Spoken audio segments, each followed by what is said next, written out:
सपने वो नहीं जो नींद में आते हैं, बल्कि सपने तो वो होते हैं जो आपको नींद ना आने दें। और ऐसे ही आईएएस या जीपीएससी क्लास 1 ऑफिसर बनने का सपना पूरा करता है पीडी गुरुकुल। तो आइए इस वीडियो में एक नया सिलेबस का टॉपिक हम लोग देखते हैं।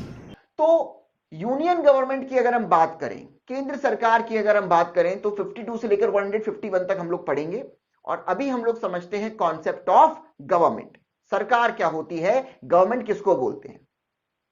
मुझे एक चीज बताओ, गवर्नमेंट को अगर किसी भी देश को या किसी भी जगह को चलाना है तो सबसे पहले क्या उसके पास कुछ सर्टेन कानून होने चाहिए, कुछ लॉज होने चाहिए जो गवर्नमेंट बनाएगी, है ना। गवर्नमेंट को किसी भी अगर देश को चलाना है, किसी भी राज्य को चलाना है, तो गवर्नमेंट के पास क्या कुछ सर्टेन कानून होने चाहिए जिन कानूनों के बेस पर वो उस देश या उस जगह को चलाएगी, है ना। तो गवर्नमेंट की एक ब्रांच होती है जिस ब्रांच को बोला जाता है लेजिस्लेटिव ब्रांच। फिर से सुन लो, गवर्नमेंट एक बहुत वाइड कॉन्सेप्ट है। गवर्नमेंट का कॉन्सेप्ट सिर्फ प्रधानमंत्री, राष्ट्रपति, मुख्यमंत्री तक सीमित नहीं है, एक बहुत बड़ा कॉन्सेप्ट है। काफी सारे लोग गवर्नमेंट के कॉन्सेप्ट के अंदर आते हैं।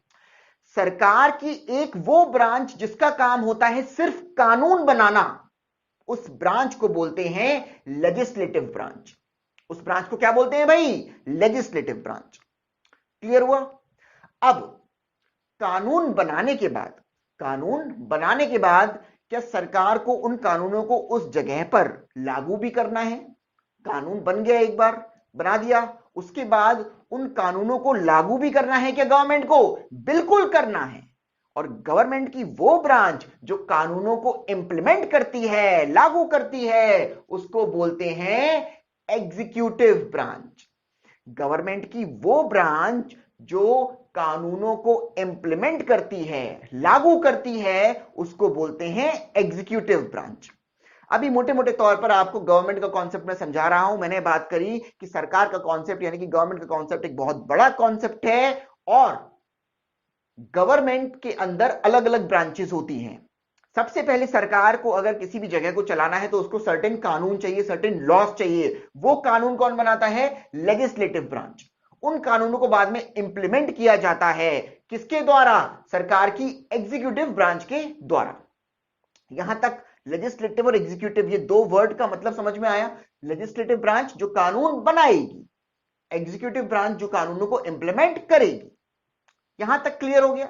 चलो, अब सरकार ने कानून बना दिए, अपनी तरफ से लागू भी कर दिए, पर क्या कुछ लोग हमेशा ऐसे होते हैं जो कानूनों का पालन नहीं करते हैं, कानून तोड़ते हैं। हम जानते हैं कि हम ह्यूमन बीइंग्स हैं, हम मनुष्य हैं। कुछ लोग तो मनुष्य ऐसे होंगे ही होंगे ना जो कानूनों को पालन नहीं करेंगे, कानून तोड़ेंगे। उनके लिए क्या व्यवस्था है, तो सरकार की एक और ब्रांच होती है जो ऐसे लोगों को सजा देती है जो कानून के मुताबिक नहीं चलते हैं, कानून का पालन नहीं करते हैं। और वो ब्रांच होती है जुडिशरी। वो ब्रांच कौन सी होती है भाई, जुडिशरी। जुडिशरी के अंदर कोर्ट्स आते हैं। कोर्ट सुना होगा ना आप लोगों ने, supreme court, high court, session court, district court, बहुत सारे कोर्ट्स होते हैं इंडिया के अंदर, है ना।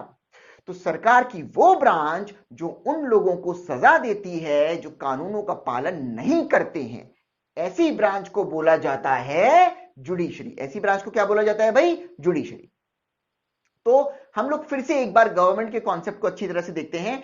सरकार यानी कि गवर्नमेंट की बहुत सारी ब्रांचेस होती हैं जो अलग अलग काम करती हैं। सरकार की वो ब्रांच जो किसी भी जगह के लिए कानून बनाए उसको बोलते हैं लेजिस्लेटिव ब्रांच। सरकार की वो ब्रांच जो बने हुए कानूनों को लागू करे, लोगों के बीच इंप्लीमेंट करे, उसको बोलते हैं एग्जीक्यूटिव ब्रांच। और सरकार की वो ब्रांच जो उन लोगों को सजा दे जो कानूनों के हिसाब से काम नहीं कर रहे हैं, कानूनों का उल्लंघन कर रहे हैं, कानून तोड़ रहे हैं, वो ब्रांच होती है जुडिशरी ब्रांच। क्लियर हुआ। अगर हिंदी में बोले तो लेजिस्लेटिव ब्रांच को बोला जाता है विधेयक पालिका, विधेयक पालिका। एग्जीक्यूटिव ब्रांच को बोला जाता है कार्यपालिका। क्या बोला जाता है भाई, कार्यपालिका। और जुडिशियल ब्रांच को बोला जाता है न्यायपालिका। जुडिशियल ब्रांच को क्या बोला जाता है भाई, न्यायपालिका। एक चीज बिल्कुल याद रखना, चाहे गवर्नमेंट सेंट्रल हो, स्टेट हो या कोई भी गवर्नमेंट हो, किसी भी तरह की गवर्नमेंट हो, उसमें ये तीनों ब्रांचेस होंगी ही होंगी, क्योंकि इन तीनों ब्रांचेस का अलग अलग अपना अपना काम है। बहुत इंपॉर्टेंट, तीनों के अलग अलग काम है। तो गवर्नमेंट चाहे कोई भी हो, गवर्नमेंट के अंदर तीनों ब्रांचेस होनी ही चाहिए। एक जो कानून बनाए, दूसरा जो कानूनों को लागू करे, और तीसरा जो कानूनों के पालन ना करने पर सजा दे। तो कोई भी गवर्नमेंट हो, चाहे वो सेंट्रल गवर्नमेंट हो, चाहे वो स्टेट गवर्नमेंट हो, उसके अंदर ये तीनों ब्रांचें तो होंगी ही होंगी। क्लियर हुआ ये चीज? किसी तरह का कोई डाउट हो तो बोलो, है ना।